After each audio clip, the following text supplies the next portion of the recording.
Okay.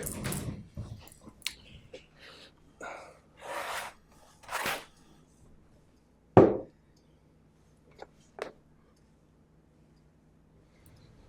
think we have everything. This is a pen sent to me by Tom's studio, and it's a prototype. He sent it to me a very long time ago. I'm thinking, I feel bad because there's a good chance he probably had some sort of Kickstarter or something going on. If that's the case, I'll make sure to put it in the description. Hopefully, it's not over yet, but if it is, you're probably able to buy it now. Check this out. There's a nice little pen in here.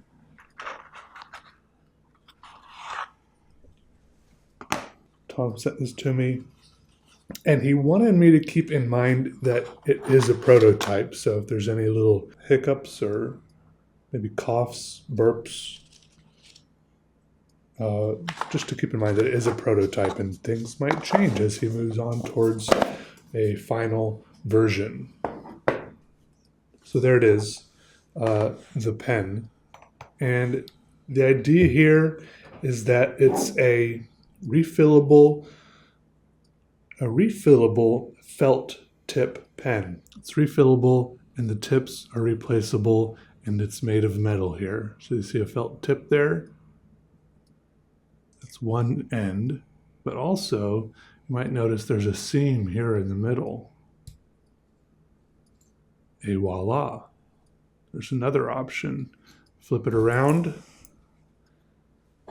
and you have another tip here on this end. So you pretty much have a double-ended pen and you can choose which end you want to use. I think this is a slightly smaller nib here, slightly bigger, maybe a 0.5. And obviously, if you want to close it, you flip this around, pop it in there. I like how simple this design is at first glance. Like, it's just two threaded metal tubes. If you want to fill it up, he sent me a little instruction video. You just take this part out, and there's the entirety of the insides of it. Not bad. Also, you can replace the actual nib part by twisting the ball part. The ball comes off. There's the ball. And then something else happens, I think. Oh, the nib comes out of there. Like so. And you can replace the nib. And it just pokes into this. There's just like a big wick section in there. And then you twist the ball back on.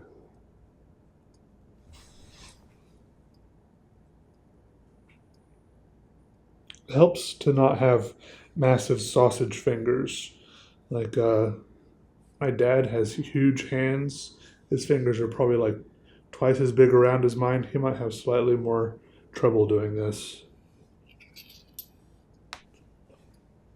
But look at that.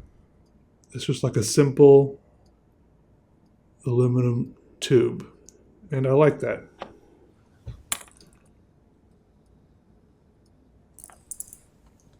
Straightforward solution. And I think the other half is the same thing with another nib in it. So there's like not really many, there's like no moving pieces to break, just a couple things that thread into each other. All right, let's try filling it up. I have a bottle of some TWSBI ink here. Focus. I like this bottle because the lid looks kind of ruby-ish and the glass is kind of frosted. I don't use it more than I do because there are some inherent smudging problems, but I'll just try not to put my hand on top of the things I've already drawn. That's really what you gotta do in those cases. All right, so you take this and you just dip it in the ink and it just seeps up. It wicks up there like magic. And he said, don't do it too much or it could get too too soggy and start dripping, but it should go up into the nib. Right now the nib is still white. I don't know if I've done it too much or not enough. I think that's enough for me. I'm afraid of it being too much. I think shortly the nib should get ink in it. Should I like wipe it off? There's like a little bit on the outside. There's like a little plastic covering, like cotton or something on the inside, which soaks up the ink. Oh, the nib is turning black. Nice. It's working. Where's my paper towels?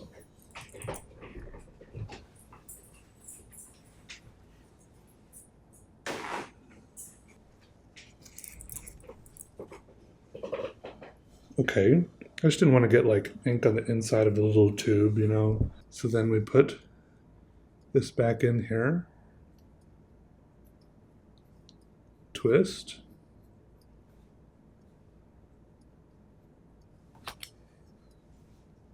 And see how it works. Oh. This, by the way, I didn't tell you what this pen is called. It's called the LUMOS. All right. And I just filled up my own felt tip pen. Let's fill up the other end real quick. This one I think is a finer nib. Oop. Big draggy sleeves.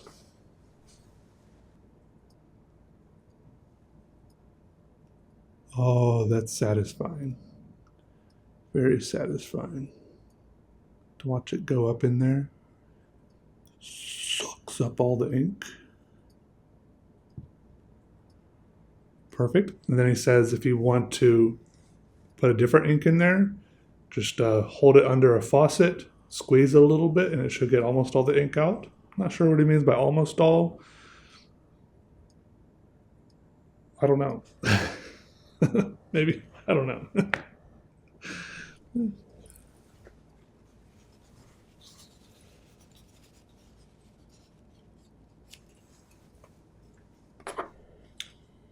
This goes back in here.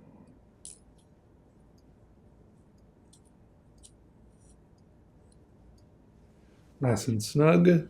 These go back to back.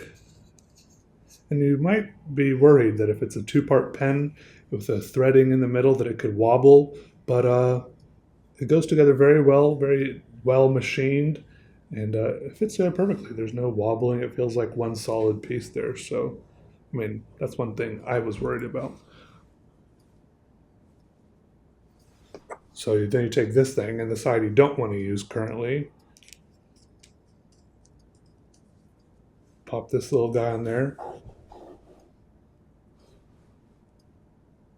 Nice little brass cap there. I'm assuming maybe it's brass or bronze or something. Maybe this is aluminum. I don't know. All right. Ink is flowing into the finer nib. Watch the sleeves.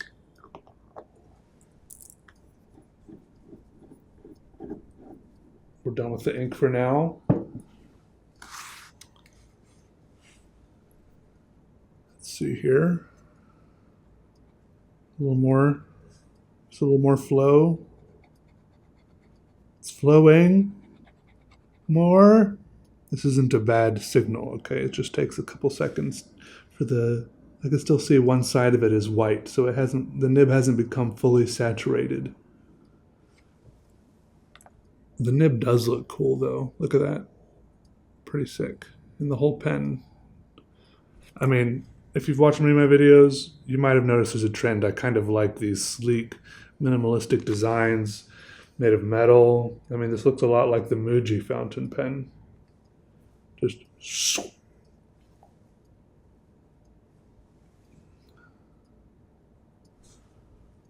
All right, let's do some drawing.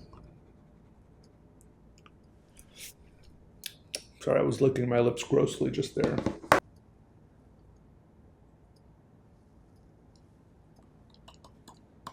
Burt's Bees, anyone? So some of you may have memories of Copic multi-liner pens. There are a similar thing out there. First of all, there's like a million different fine liner pens. Copic, Pigma, Staedtler, on and on and on. Almost every little art brand has their own fine liner pen. I guess it's pretty easy to make them. The thing about these Copic multi-liner pens is that there was and still is, I remember using them several years ago, these refillable ones, kind of like the concept shown here. And I feel like the main difference was, well, first of all, there was only one nib per pen, where here we have two. And secondly, to refill it, you had to buy a pre-filled cartridge. Obviously, there are ways around this. A lot of people enjoy getting a little bit creative. You can buy some blunt syringes and, refill almost anything, even if the pen isn't meant to be refilled. But you have to go to buy the nibs and the refilled cartridges from Copic. Of course, you kind of run into the same problem here. This little cotton thing that you're supposed to refill for this pen, you can keep refilling. But, I guess you keep having to buy the nib from this guy because it seems like a very bespoke piece, made just for this pen. So it's kind of a similar problem, maybe even worse in this situation as far as replacing the nibs go. I'm not sure. Or maybe these are very common nibs that you can get your own. You can buy them in little packages off Amazon. Maybe they're not expensive and hard to get nibs. I'm not sure. It'd be nice if the nibs are easy to get, especially since the rest of the refilling mechanism is easy to reuse.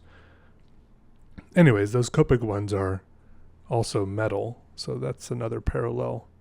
Anyways, I had a little thing happened recently called I got my own Wikipedia article, right? And I felt like it was a long time coming. Basically what happened is it was up for a couple hours and then it was gone again. And I feel like for a long time, I could have at any moment gone and made myself a Wikipedia article, and probably the same thing would have happened again. And people always say anyone can edit Wikipedia, but the thing is, that's what makes it so powerful. There's always other people also looking over your shoulder and re-editing and revising what you've just done. So I think pretty much what I saw of the little Wikipedia article for Peter Dalglish, it was like maybe only one or two sentences. And so I think someone, I don't know, there's always those very experienced Wikipedia power editors, they're like the Wikipedia gods. They have their fingers everywhere. Didn't they find out about some guy who it turned out he had written 600,000 Wikipedia articles or something? That's awesome. That's awesome. Good for him. I feel like he's contributed a lot to the collective knowledge of the human race, but I'm not trying to blame anyone for taking down the article. It's still there. It's in draft mode. I think what this says is the article just needs to grow more in draft mode before it becomes an actual published article, which completely makes sense. But I'm not really sure what I'm trying to say, except that it was cool to see my name on Wikipedia, even if it was only for a couple of hours. I'm not really sure. I think one of the main problems is there's not a lot of what helps with the Wikipedia article is people need sources. You need to be able to cite things, and there's not a lot of sources for me. There's no maybe I need to do some interviews or something. How does it work? I need to be in news articles. I've been in a couple of news articles. Magazine. I've been in some magazine articles. I guess that kind of helps beef out a Wikipedia article. I'll kind of, because I guess Wikipedia isn't supposed to be, it's not an original source. It's just supposed to be it brings a bunch of other things together, if you know what I mean.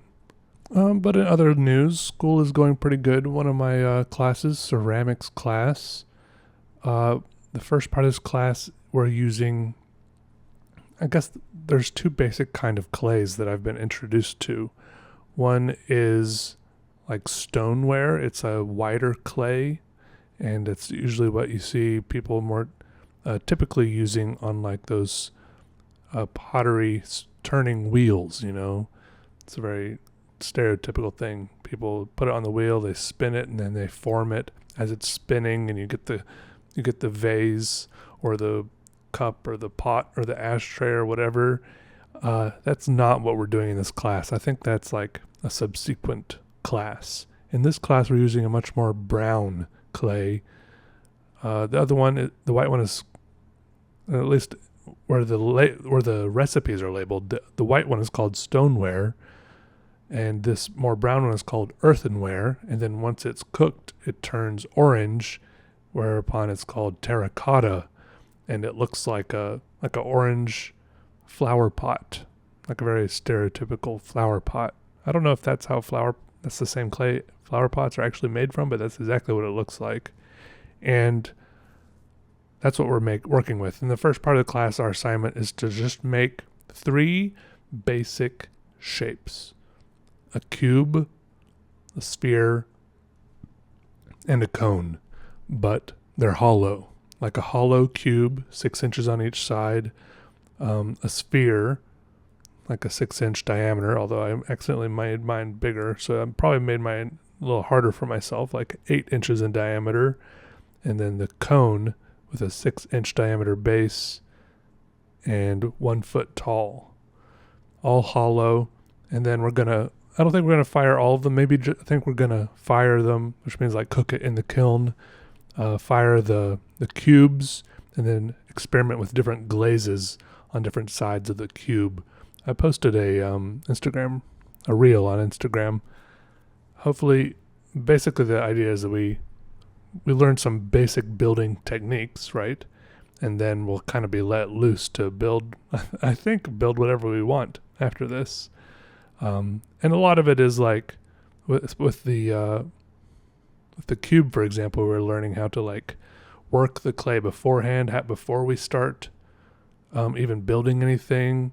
Like we get a big clump of it, and we like thwap it over and over again on this table, like thwap, thwap, thwap, gradually turning it just to like densify it to get all the like air pockets out of it. And we run it through these 2 rollers to get like a thin slab of it.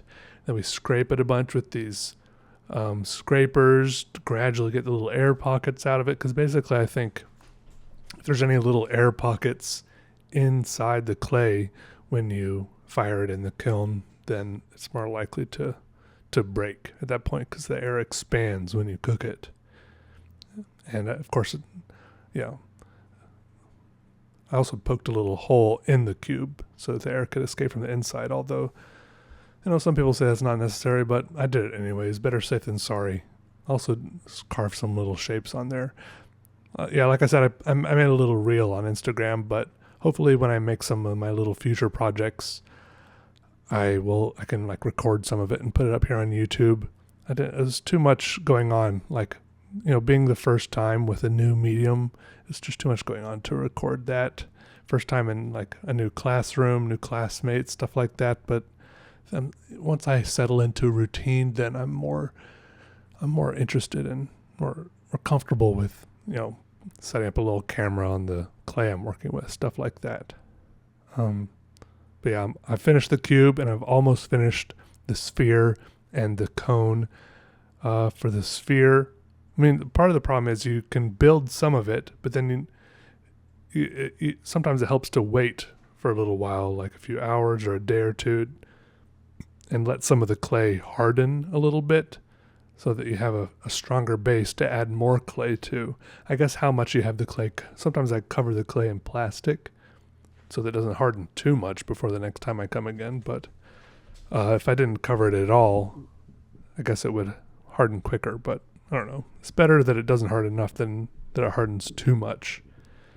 So pretty much all I have to do now is put a little plug in my sphere, and then that'll be done. I have like one little hole, maybe the size of a big silver dollar. I'm just going to put a little plug in there. And then on my cone, I'm just going to put a top on it. There's a little hole in the top of my cone. Just going to build like a little nose piece for that. And then a lot of just smoothing the outsides of all the pieces and making sure it looks nice. and then I should be good. Be really good. Then I'll think about what to make next in the more open-ended part of the class. Let me know if you have any ideas.